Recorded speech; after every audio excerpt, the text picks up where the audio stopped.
Bonjour, bienvenue à l'atelier du Meeple, mon nom est Martin et aujourd'hui on regarde comment organiser le jeu Cora. Cora, c'est un super beau jeu d'optimisation.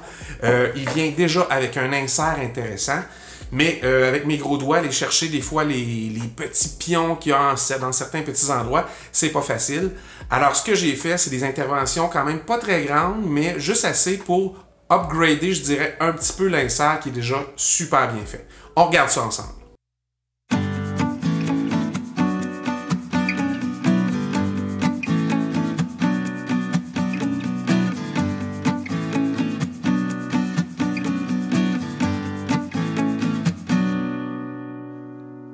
Mais regardons ce qu'il y a ensemble, ce qu'il y a dans la boîte de Cora.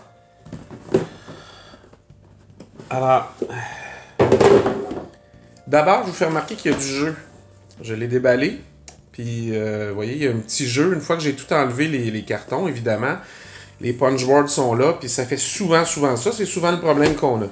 Par contre, il y a un insert là-dedans. Puis, un insert qui est pas mal fait.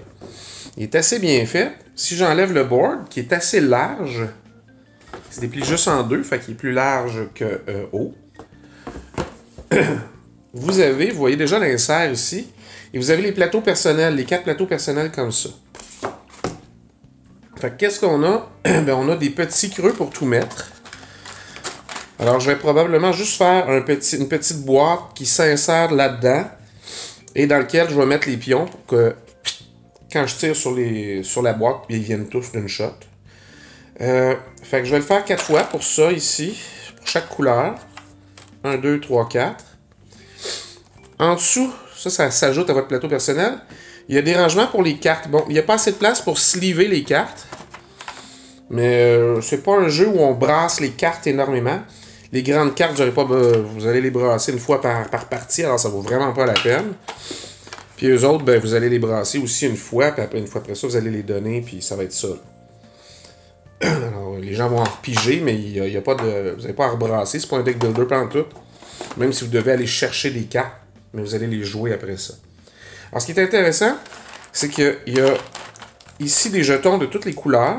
Vert, rouge, bleu. Mais il y a toujours en 2 versions. Alors, le vert, c'est la lyre ou la lyre avec les lauriers. Alors, la lyre, ça vous permet de faire des actions. La lyre avec les lauriers, en plus de vous permettre de faire des actions, ben, ce sera un facteur de multiplication à la fin de votre tour. Pas à la fin de votre tour, mais à la fin de la partie. Alors, c'est intéressant, mais il n'y a pas vraiment de raison de les séparer. Ils peuvent tous être là pareil, puis on les met sur le board comme c'est indiqué. Alors, vous voyez, ici, la lyre, elle est seule. Et tout d'un coup, la lyre, elle est entourée d'un laurier. Alors, on met un jeton comme ça. C'est pas plus compliqué que ça. Ça vaut vraiment pas la peine de les séparer. Mais ce qui est intéressant, c'est que... Ce qui est moins intéressant, c'est le rangement pour... Il range l'argent. Alors, les pièces d'or et les pièces d'argent. Je ne sais pas si je vais utiliser celle-là ou si je trouverai un substitut en métal dans ma collection. J'en ai sûrement. Et des petits parchemins. Fait qu'ils mélangent tout ça dans le même. Ça, c'est moins le fun. Alors, je vais probablement faire une petite boîte dans laquelle je vais mettre le parchemin ici. Mais ce que j'ai pensé, qui va être intéressant, c'est une fois que ça, c'est là, vous voyez, j'ai 3 espaces ici qui servent à rien. Les choses ne vont pas sortir de là parce qu'elles sont quand même couvertes. Mais je pourrais très bien faire une boîte qui a cette largeur-là et cette profondeur-là et mettre l'argent là. Et quand je vais mettre le board par-dessus, ça va tenir. Ça va pas bouger. J'aurais même pas besoin de faire de couvercle à mes boîtes. Parce qu'il y a quelque chose par-dessus, partout. Alors, probablement que je souffle la boîte soit par le dessus. Je vois pas tellement l'intérêt de la souffler par le dessus. Parce que là, ça fait des choses enlevées à chaque fois. Mais je pourrais très bien la souffler par le dessous. Alors, vous pouvez mettre vos punchboards en dessous. Moi, j'aime moins de mettre les punchboards parce qu'ils sont quand même pesants. Vous allégez pas la boîte. Vous faites juste garder le poids qu'elle avait à l'origine. Alors, 2-3 morceaux d'épaisseur de carton mousse, de foam core, de papier plume, appelez ça comme vous voulez, encore une fois. Mais, puis on va retrouver la hauteur. Il restera juste à mettre le livret de jeu qui doit être sur une table quelque part parce que je viens de finir de le lire. Et vous allez pouvoir ranger tout ça sans que ça bouge et faciliter votre jeu. Fait que je vais voir ce que je peux faire puis je vous reviens. Bon, ben, qu'est-ce que j'ai fait avec Cora? Ben, je vous montre. Vous vous voyez maintenant que le plateau arrive très égal. Alors, j'ai mis l'équivalent de 3 épaisseurs de foam core. J'ai mis une épaisseur, j'ai pris 3 bandes de restant de foam core que j'ai collé, puis j'ai recollé par-dessus ça le 3e. C'est bien suffisant pour surélever le tout. Alors, si j'enlève ça, mais j'ai fait des interventions que je qualifierais de minimalistes. Alors, si vous voyez, j'ai fait un petit rangement, mais sans mettre de couvercle à mes boîtes. Pourquoi? Ben, j'en ai pas besoin puisque, carrément, tout le plateau ici vient couvrir toutes les boîtes. Alors, il n'y a aucun danger que ça bouge. Alors, chaque joueur pourra venir ici facilement parce qu'ils ont pensé à nos doigts. C'est comme s'ils ont fait ça, évidemment, pour les cartes. Les petites cartes. En fait, c'est pas vraiment des cartes, c'est des actions qu'on sélectionne. Et ils ont fait en carton. Alors, c'est très solide. Vous les avez dans chaque couleur de joueur. Et ce que j'ai fait des petites boîtes. J'avais pas des couleurs similaires pour toutes. Alors, c'est des restants de papier origami assez mince. Mais comme les Mazu, c'est plusieurs plis. Pour le peu de choses qu'il y a dedans, c'est amplement suffisant. On voit que ça rentre tout. Alors ici, j'ai mis que les parchemins.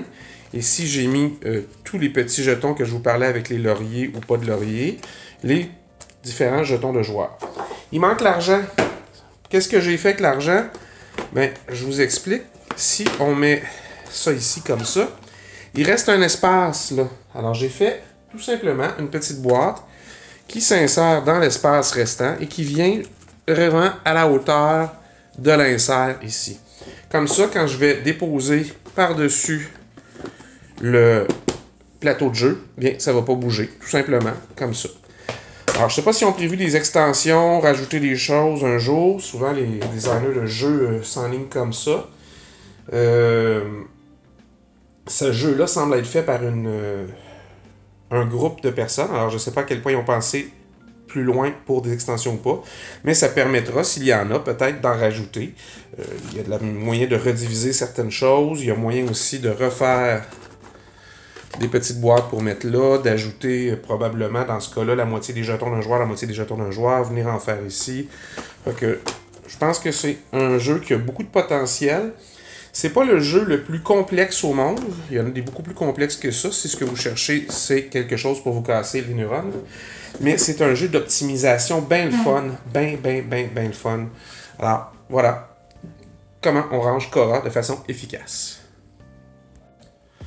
Alors, Cora, ça vous donne une idée de comment j'organise parfois mes jeux. C'est pas toujours les façons les plus compliquées qui sont les meilleures. On refait pas toujours tout non plus. Il y avait de la place dans la boîte. S'il se rajoute des extensions, je pourrais enlever ce que j'ai soufflé en dessous pour redescendre le tout, faire un cabaret pour mettre d'autres choses sur le dessus. Mais pour le moment, l'insert est tellement bien fait qu'on s'en passe pas. J'ai juste plié quelques petites boîtes et j'ai augmenté la rapidité de rangement et la rapidité de mise en place du jeu comme ça. Alors, moi, ça me suffit. C'est parfait comme ça. On n'a pas besoin de toujours en faire beaucoup. Alors, j'espère que vous avez apprécié. Vous pouvez toujours vous abonner à la chaîne. Vous pouvez laisser des commentaires. N'hésitez pas, ça me fait toujours plaisir de répondre à vos questions. Alors, amusez-vous, puis nous autres, on se revoit la prochaine fois.